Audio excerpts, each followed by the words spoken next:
oh geez, so it stopped recording because of my alarm. My point is, the older I get, the more I like the familiar.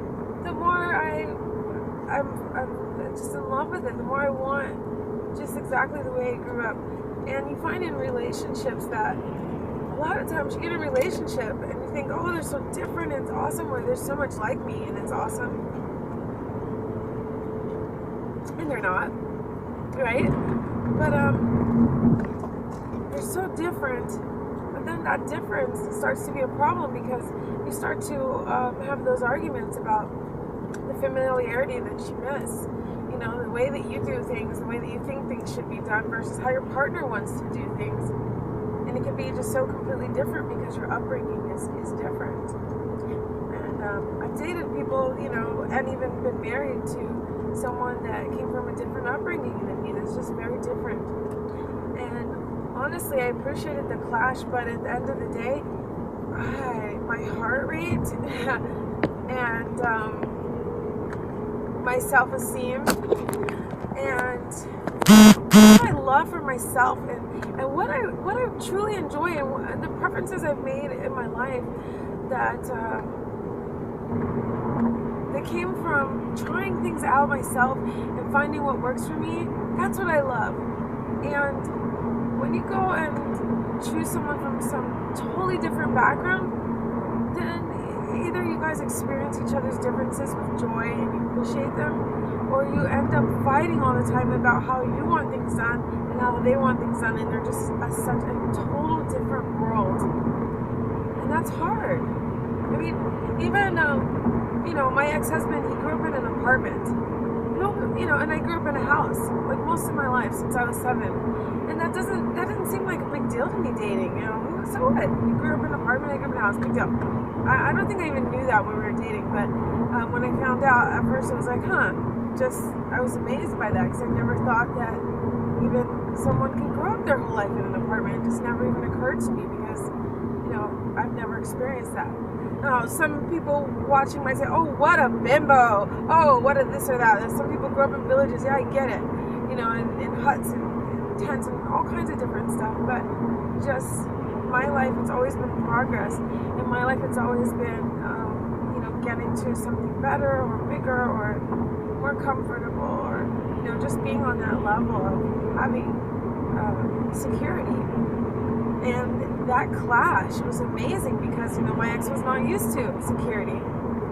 So, you know, and I experienced that before. Maybe security is not important to someone. But if they can't understand why that security is important to you, if they can't understand just where you're coming from, and they don't appreciate that, then it becomes very hard to maintain a relationship with such differences, because one of you is a city mouse and the other is a country mouse, you know. Reminds me of a book I read when I was a kid, The City Mouse and the Country Mouse. You know, or one of you is used to, at home everything is like lively and fun and crazy and everyone's laughing, right? But your partner is used to coming home and things being quiet and serene, and home being a sanctuary.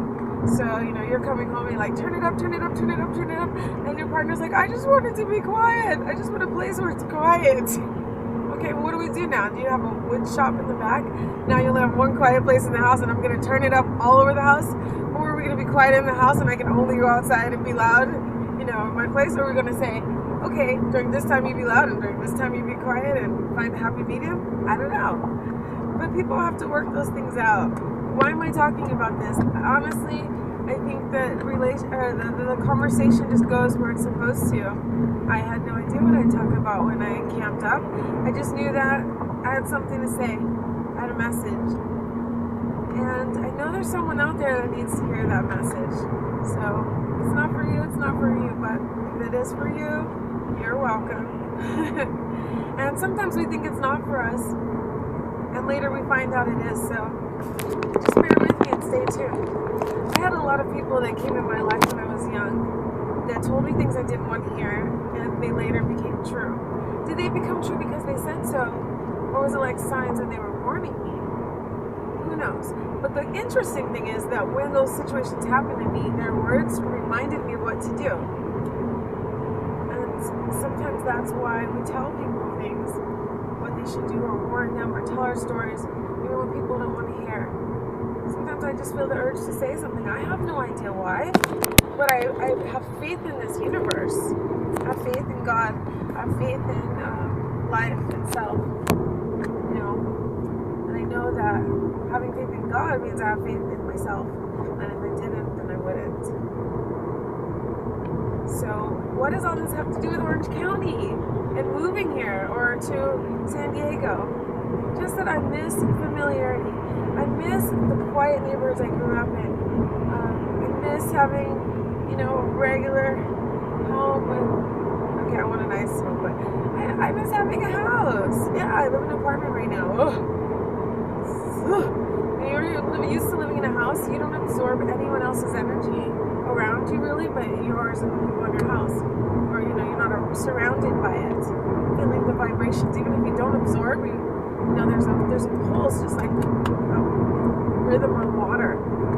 Anyway, living in a house, it was just our family's energy, and living in apartments, like, you're thumping through the wall from my neighbor's music, and, you know, I'm sure there's just no privacy. And even if I don't hear them, I feel them. That stings. It really does. So this year for me is going to be all about getting home again, having my own home. That's it. Oh, I feel like I could cry right now just thinking about how badly I want my own home again. Like,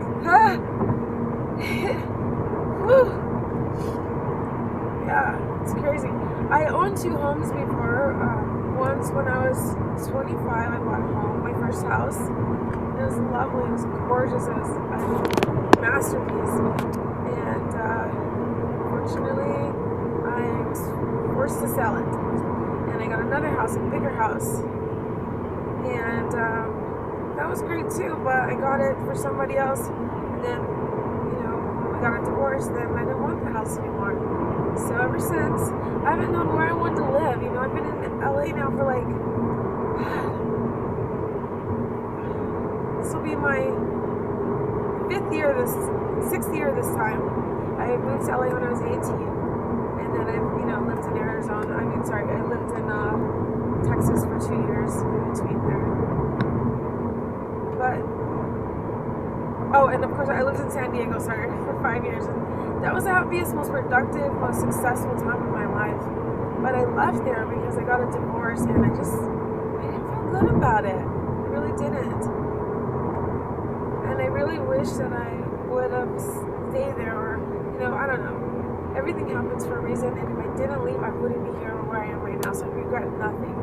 But it's time now for me to do that on my own. Get my own house. Ooh, I feel like I could cry just thinking about it. I've only gotten my houses while married. They were my house. I mean, I don't say they're mine, but I was the driving force in buying homes and all that stuff, you know? So they're always, sort of speak, mine, but I didn't do it for myself. I've never worked hard just for myself. I mean, I have, but I've always been like, oh, because I'm going to get married someday, and I'm going to have kids, and I want this, and I want that. This year I'll be 36. And for the first time in my life, I'm probably gonna cry. I just want this stuff for me. For the first time in my life, like, you know, I could never get excited about, like, oh, a nice car, or a nice house, or this or that, because it wasn't for the right reasons, you know? This stuff doesn't excite me. I want a family. I wanted things I could count on, that I could be like, oh, this is why. But for the first time, like, I really, really, really, I want my freedom. I want my security. I want it for me. And I don't want anyone to be able to take that from me. One day I'll share my life with someone again. But, oh, I need this for myself. And who cares? It could be my investment property later, you know? When I find that special person. It feels so good to just be happy being me. Because I'm crying so much. This is wow. I just had a really great healing weekend. I gotta stop crying so I can talk. Hold on.